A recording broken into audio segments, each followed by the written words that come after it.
Olá, sexto ano, bom dia, tudo bem com vocês? Na aula de hoje de matemática, finalmente vamos encerrar o capítulo 6 sobre frações. Vamos ver o último tópico, tá? Que fala a respeito de adição e subtração com frações. Nas aulas anteriores a gente aprendeu a comparar frações, né? Lembra? Com denominadores iguais e diferentes. E hoje a gente vai fazer adição e subtração de frações, tá? Vamos acompanhar aqui um exemplo? A gente vai ver o primeiro caso, que é com denominadores iguais. Sempre é a parte mais fácil, né? Então, acompanhando aqui, nós temos a seguinte situação. Para uma experiência na aula de ciências, a professora de Fernando providenciou 3 recipientes transparentes com a mesma capacidade, dividido em 5 partes iguais cada um. Ou seja, recipientes iguais, né? 2 copos que têm o mesmo tamanho e ambos foram divididos em 5 partes iguais. Em um recipiente, Fernando colocou água até 3/5, olha. Tem 5 marcas, né? Que foram divididos a minha unidade. E ele preencheu até a terceira medida, tá?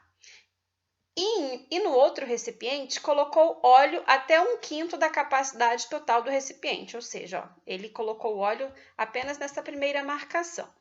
Acompanhando aqui a experiência, olha, em seguida, no outro recipiente, com o auxílio de uma colher, ele misturou a água e o óleo. Vocês já fizeram essa experiência ou já estudaram isso em ciências? A gente está falando o quê? De misturas, né? A gente pode notar que trata-se de uma mistura heterogênea, ou seja, água e óleo não se misturam, tá? Então, ó, após alguns minutos em repouso, ele verificou que o óleo não se misturou com a água. Veja ao lado como ficou. Note que o recipiente está com líquido até 3/5 da capacidade total. Então, agora, o que aconteceu? Aqui, por meio dessa imagem, a gente pode acompanhar melhor. Eu fiz uma adição, ou seja, um acréscimo. Então, com isso, né, a minha nova fração que representa, né, essa parte do inteiro, agora eu tenho 4/5. Olha, acompanhando aqui, ó, eu tenho denominadores iguais, e aí eu só somei a quantidade aqui de água com óleo, né? 3 mais 1 igual a 4. Essa era o copo de água e esse era o copo de óleo. Juntando, eu fiquei com 4/5, tá?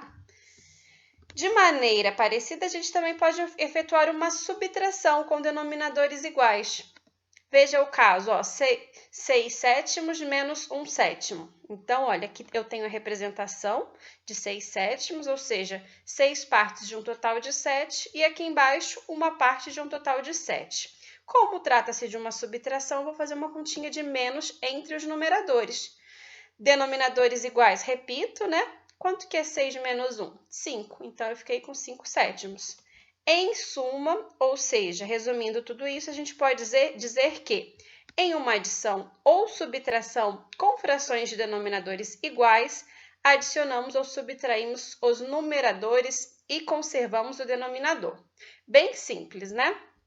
Agora a gente vai ver o caso de adição e subtração com frações de denominadores diferentes. Lembra que quando a gente estava comparando frações para saber quem era maior ou menor, a gente tinha que encontrar frações equivalentes com denominadores iguais para facilitar o entendimento? Aqui vai acontecer a mesma coisa. Vamos acompanhar para entender melhor? Situação hipotética, diz assim: Ronaldo fez uma pesquisa sobre a opinião de consumidores a respeito de uma nova marca de sabão em pó. Para apresentar as informações coletadas, Ronaldo organizou o seguinte texto: Verifiquei que 1/4 dos consumidores considera o sabão em pó ótimo, 3/5 responderam que o sabão em pó é bom e 1/10 disse que o sabão em pó é regular e 1/20 respondeu que o sabão em pó é ruim. E agora, com base nessas frações, temos as seguintes perguntas. Que fração do total representa a quantidade de consumidores que considerou o sabão em pó ótimo ou bom? Bem, para responder, basta a gente somar essas duas frações, né? Com relação ao sabão em pó ótimo, 1/4, né, dos consumidores responderam que era ótimo e 3/5 respondeu que era bom. Mas e na prática, qual é o total?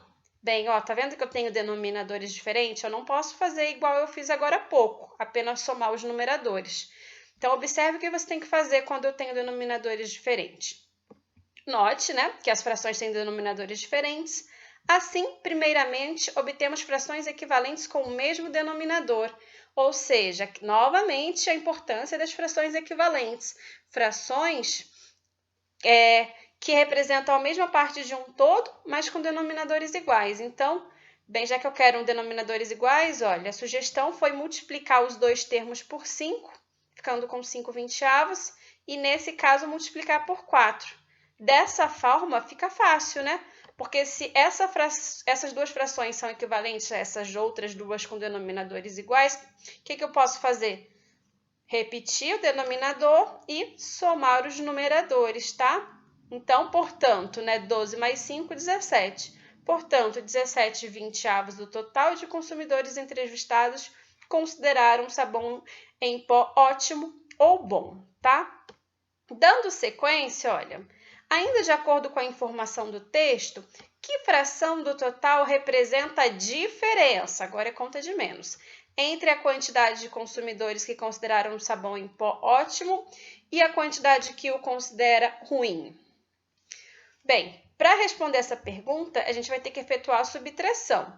Só que observe que, novamente, eu tenho o quê? Denominadores diferentes. Então, vou ter que encontrar uma fração equivalente. Nesse caso, como a fração 5 vinteavos é equivalente à fração 1/4, podemos efetuar a seguinte subtração. Ó, a gente sabe, né? Acabamos de ver, né, que 1/4 equivale a 5 vinteavos, então, dessa forma, eu fico com denominadores iguais, basta eu subtrair os numeradores. 5 menos 1, 4. Portanto, 4 vinteavos representa a diferença entre a quantidade de consumidores que consideram o sabão em pó ótimo e a quantidade que o considera ruim em relação ao total de consumidores. Certo. Essa pesquisa serviu para ilustrar um caso hipotético, né, quando eu tenho frações com denominadores diferentes. E o que a gente pode concluir com base nisso?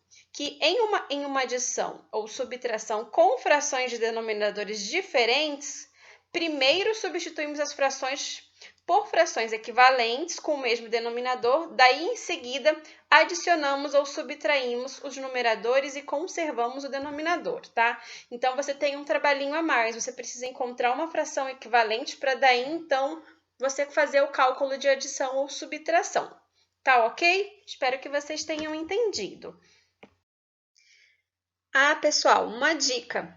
Lembra que quando a gente estava estudando comparativos de frações com denominadores diferentes, eu falei que existiam outros métodos para se encontrar frações equivalentes? Você pode me falar, professora, eu não gosto de sair multiplicando várias vezes os dois termos para encontrar uma fração equivalente com denominadores iguais. Eu prefiro usar o método prático. Então, achei interessante a gente relembrar aquele exemplo que a gente viu nas aulas passadas. Olha, eu tenho aqui duas frações com denominadores diferentes.